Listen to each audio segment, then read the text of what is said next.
Halo semuanya, saya Rizky Ilma Febriani. Pada kesempatan kali ini, kita akan membahas materi yang sangat fundamental bagi setiap calon programmer dan pengguna teknologi, yaitu sistem komputer dan pengantar pemrograman. Materi ini merupakan lanjutan dari pertemuan kedua kita di mata kuliah pengantar coding.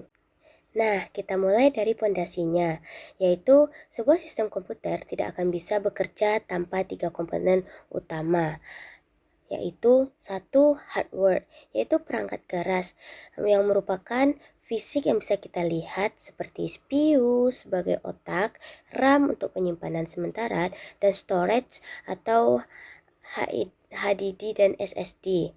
Yang kedua yaitu software, yaitu perangkat lunak yang berisikan kumpulan instruksi atau program yang mengolah data. Dan yang ketiga yaitu brainware atau user, yaitu kita sebagai manusia yang mengoperasikan sistem tersebut. Nah, ingat prinsip kerjanya seperti ini. Yang pertama, input, yaitu data yang masuk lalu diproses oleh CPU dan dikeluarkan oleh output, yaitu informasinya. Mungkin teman-teman bertanya, apa sih sebenarnya program komputer itu?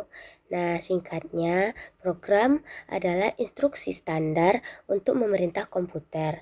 Dua hal penting di sini adalah syntax, yaitu aturan penulisan kodenya agar tidak error, dan semantik, yaitu arti atau maksud dari perintah tersebut. Tujuannya yaitu agar komputer mengolah data sesuai dengan alur pikir yang kita inginkan. Nah, selanjutnya kita masuk kepada tingkatan bahasa pemrograman. Bahasa pemrograman itu beragam dan dibagi menjadi beberapa tingkatan.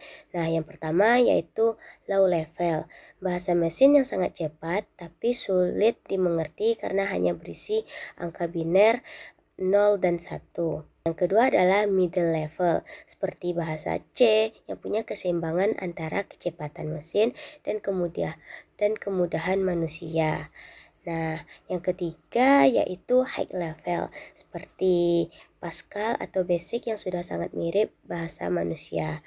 Nah, yang keempat atau yang terakhir yaitu object oriented, seperti Java dan C++ yang fokus pada objek-objek dalam program.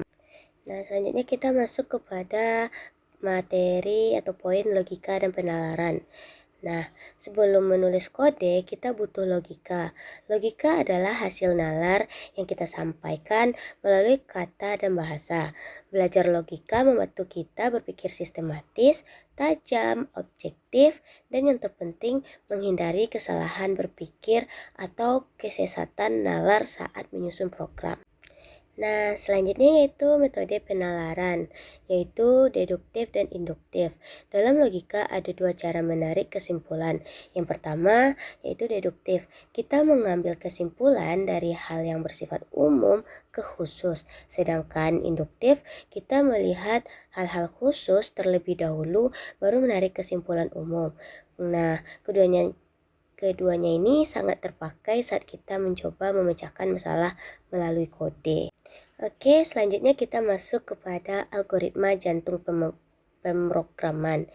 Nah, ini adalah bagian favorit saya. Karena algoritma adalah urutan langkah logis untuk menyelesaikan masalah.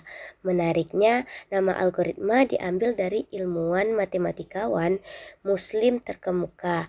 Nah, teman-teman tahu nggak sih siapakah tokoh terkemuka itu? Dia adalah Abu Ja'far Muhammad Ibnu Musa Al-Khawarizmi. Beliau adalah peletak dasar sistem perhitungan sistematis yang kita gunakan sampai detik ini. Kemudian kita masuk kepada cara menuliskan algoritma. Bagaimana sih cara kita menuangkan algoritma? Nah, cara pertama adalah pseudokode.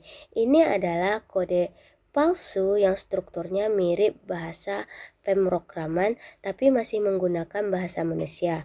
Contohnya seperti di slide yang saya tampilkan, kita bisa menulis begin, read A, B, lalu print C. Sangat simpel dan fokus pada logika. Kemudian cara yang kedua adalah flowchart. Nah, ini tuh cocok untuk teman-teman yang lebih suka visual. Kenapa? Karena kita bisa menggunakan simbol bagan, simbol lonjong untuk start atau end. Nah, ada juga jajar genjang untuk input atau output dan persegi panjang untuk proses perhitungan. Dengan flowchart ini, alur program terlihat jauh lebih jelas secara grafis. Kemudian yang terakhir yaitu kalimat deskriptif atau notasi alami. Di sini kita cukup menuliskan instruksi dalam untaian kalimat yang jelas dengan menggunakan bahasa sehari-hari.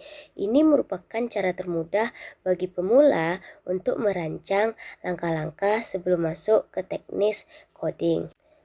Gak terasa ya teman-teman, kita udah slide terakhir aja nih.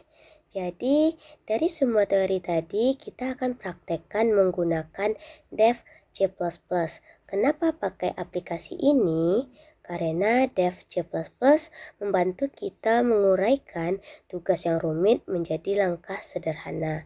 Juga mencegah penulisan kode berulang atau duplikasi, dan memudahkan kita mencari kesalahan dalam program atau yang disebut dengan proses debugging.